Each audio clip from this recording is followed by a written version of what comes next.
इस पॉडकास्ट में हमारे साथ हैं श्रीमती संतोष अहलावत। देखिए, किसी भी क्षेत्र में आप काम करेंगे अथवा नहीं, ये प्रारब्ध होता है। अपन राजनीति को एक बार के लिए थोड़ा सा साइड में छोड़ दें तो श्रीमती संतोष अहलावत कौन है? नेशनल लेवल की मैं खिलाड़ी रही हूँ। 2008 में हार का सामना करना पड़ा। अब है ऐसे, मतलब माता सीता को भी परीक्षा देनी पड़ी थी। कैसे तय किया मैडम कि अब सही समय है और इस समय रिजाइन कर देना चाहिए? पार्टी ने मुझे लोकसभा लड़ाया, मैंने वो लड़ा। उस समय थोड़ा डर नहीं लगा कि जीते हुए हैं, टिकट हमारे पास है ऑलरेडी, मतलब जीत चुके हैं ना, सीट आ चुकी है? तो लोग बदलाव चाहते थे। कैसा लगा मैडम? गर्व का पल रहा होगा कि देखिए, जेंडर शारीरिक रूप से कमजोर और बलवान हो सकता है। अगर मैं होता आपकी जगह तो मैं तो मतलब खुशी से फुला नहीं समा रहा होता। 2023 में मैडम टिकट मिली, रिजल्ट्स क्या रहे वो तो सभी के सामने हैं। जिसने जो किया वो उचित जगह, सब बात चली गई है और सबको ध्यान है। पार्टी के युवा फेस हैं सतीश गजराज, आपको टिकट मिलने के बाद सभा की, तो इसको ठीक मानेंगी, गलत मानेंगी? क्या व्यूज हैं आपके? ये सब चीजें पता कौन करता है? जिनका फैमिली से क्या मिला आपको संस्कार कैसे मिले। पिछले दिनों विधायक श्रवण कुमार हमारे स्टूडियो में थे मैडम, और उन्होंने कहा कि पहली बात तो वो आपको नेता नहीं मानते। मुझे इस बात की परवाह नहीं, वो तो महिलाओं को ऊँटनी, सांड, घोड़ी ये बोलते हैं। रिश्वतखोरी या जो भी लोग करते हैं, अधिकारी जो भी चीज़ें करते हैं, तो उनके ऊपर बराबर वो डांटते हैं हर चीज़ों को लेकर के, और रिश्वत अगर कोई लेता है तो ली हुई रिश्वत को वापस दिलाते हैं, ऐसा भी उन्होंने हमें बताया। मुझे कई बार बड़ी हंसी आती है। एक डोमेन में है, होंगी, आप ढूंढ लो।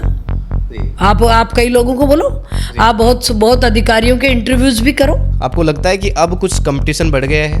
कंपटीशन होना कोई बुरी बात नहीं है, और टिकट मांगने का राइट भी सबको है। एक स्कूल को बड़ी सफलता उसके लिए आप मानती हैं? सैनिक स्कूल है, नेशनल हाईवे है, मेडिकल कॉलेज है। पेपर लीक अब आगे नहीं होंगे?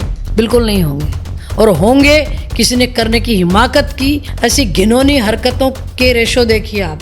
महिला सबसे असुरक्षित अगर किसी राज में थी तो वो कांग्रेस में थी। क्या आपको लगता है कि 3 से 4 साल क्या आप ये सब चीज़ें जो हैं वो प्रॉपर नहीं कर पाई और उसका भी थोड़ा बहुत नुकसान देखने को मिला? तो लोग ये भी कहते हैं कि बच्चों को पढ़ा रहे हैं तो ठीक है, एक हाई क्लास फीस भी है। वो देखिए आप, मैं आपको नाम, एड्रेस और फ़ोन नंबर दूंगी, बात कीजिएगा। गर्ल्स की फ्रीडम को मैडम कहाँ तक सही मानती हैं? उसके लिए कोई क्राइटेरिया मन में है? कोई तो कहता है कि मुझे कोई टोके ही नहीं, ये फ्रीडम है। ये आप बोल रही हैं? अगर ये मैं बोलता तो बहुत सारे लोग कार्ड खेल के आ जाते। फिर आप ढोंग क्यों कर रहे हो कि आप समाज में बराबरी? क्या बराबरी, कहाँ बराबरी? क्या गेम्स के लिए सूरजगढ़ के पास पर्याप्त संसाधन है? टेनिस पर अभ्यास के लिए, जैसे मैंने बताया, जैसे कोई बच्चा स्विमिंग में आपकी तरह अच्छा होना चाहता है, कहाँ जाए? आप तो एक बात कह रहे हो जो मैंने की थी। जी। मुझे वो फैसिलिटी वहाँ मिली थी, पर मेरे यहाँ नहीं होती तो मैं तो कबड्डी भी खेलती थी। वो बात क्यों नहीं कर रहे हो आप? लव मैरिज को आप सपोर्ट करती हैं, नेगलेक्ट करती हैं? किस पॉइंट ऑफ व्यू से देखती हैं? मॉर्निंग वॉक, योगा अभ्यास, भरोसा करती हैं इन सब पे?